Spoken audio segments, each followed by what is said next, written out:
as we head towards your Labor Day weekend forecast. We'll go over that in your 7-day forecast.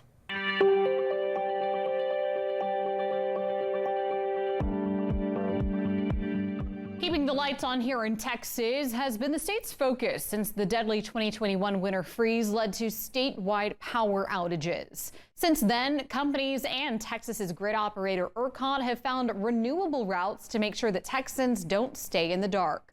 Our Blessing Iwachuku gives us a look at the increase in battery energy storage all across the Lone Star State. For more than 2 decades, a North Texas couple say they've experienced more than 24 power outages unrelated to weather. Now they say with this is a battery storage and it stores energy. And they say since having this the last 6 months, they've noticed a big difference, not only in their bills. So we'll have to come up with something to eat for dinner. There was a time when Christine and Brad Cup couldn't rely on their items in their fridge. We had probably 3 different times where we lost our food. Yeah. The Plano homeowners north of Dallas say their house lost power more times than she can count. Yeah, unfortunately, our area of this block, for some reason, the power goes out more than the rest of the community up the street. So it was a definite issue for us, and we actually looked into buying a generator. She says they also looked into going the solar route and ended up getting these batteries installed in their yard instead. When the grid is tight, it feeds back to the grid and feeds the battery, so it splits. The batteries are owned by Base Power, an electric company out of Austin, offering a backup battery system to customers. Over the last decade, if you lived in Texas, your power has gotten more expensive and less reliable. Zach Dell launched the company 2 years ago and just recently expanded to Dallas and other North Texas cities. When the grid is up and running, he says these batteries are used to support it. When the grid is down, the battery kicks into gear, backing up the home. Because we're using that battery to support the power grid discharge back to the grid,